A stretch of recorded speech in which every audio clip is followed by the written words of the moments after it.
So what are some tips for us to train our minds other than, just go meditate? Like how exactly do you meditate to get there, to Yeah, train your mind? and yeah, I would say just like anything, how there's different kinds of yoga practices and you say, oh, I hated yoga, but then you try another kind of yoga and you're like, oh, that wasn't so bad. Oh, actually, I really like that one. And so you'll see that there's like exercise. You might hate weight training, but then you love to ride a bike or you love to dance or you love to swim. Just like that, there's many different forms of meditation. And so finding the one that's right for you. So I remember when I first was getting into meditation, I didn't know where to go.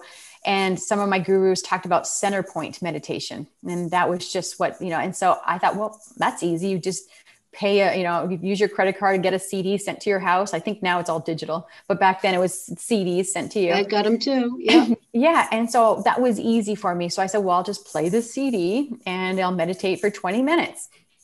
And I remember it was extremely difficult. So it was not easy for me. I wasn't like, oh, right out the gate, this was great. I hated it. I was such a go, go, go person. My whole life, I've just been a go, go, go kind of gal. And so I had two modes, sleep and go. And so if I wasn't going, I was sleeping. I had a problem. And I was in my 20s. And I remember having a problem that if I sat down at night to watch a movie, I'd fall asleep.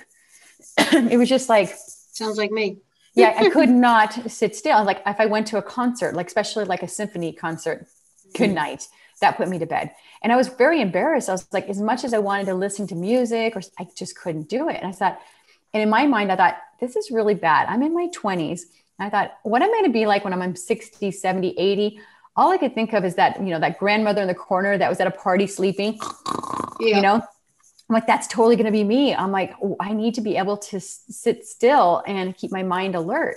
And so the center point was my first step. And so I remember at first I sat down and it's right into 2-3 minutes, fall asleep, the next day, fall asleep. And I was just so frustrated. Like I remember doing a week of this and I was like 3 to 5 minutes falling asleep. I'm like, and I almost gave up. And I'm like, no, I'm going to keep myself awake. So I was like listening to my body going, listen, you are going to stay awake, And then the next thing I knew, I was staying awake, but I was fidgeting.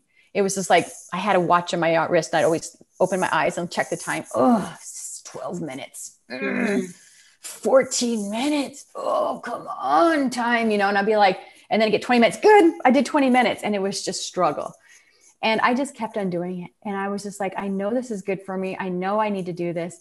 And then it's like a switch. I think it was like 20 days. It really took a long time. It's like 21 days or so into it. All of a sudden I could sit there for 20 minutes, not having to look at the clock, not having to fidget my body and just let my body relax and not sleep, but stay in this space. And that's when this door started opening.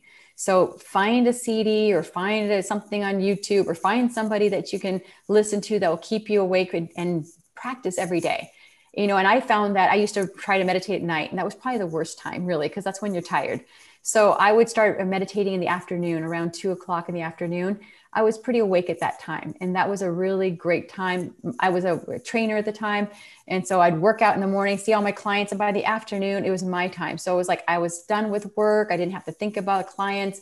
And I just was like, okay, this is how I invite the rest of the day. It's just relax my mind, center myself, and then move forward. So that's how I did it. So I used that, like I said, center point. And then I started finding gurus in the area, like yogis, and learning about meditation techniques. And so I just kept on exploring. And so I'd always found I had my go-to meditation. And then I was like, okay, what about that? And then I'd practice a new one. And if I didn't feel like I was getting results better than my previous one, then I would disregard it and go find another one. And then if I didn't do better than my other one, I'd go back to my original.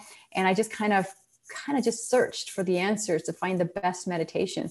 And that's how it happened.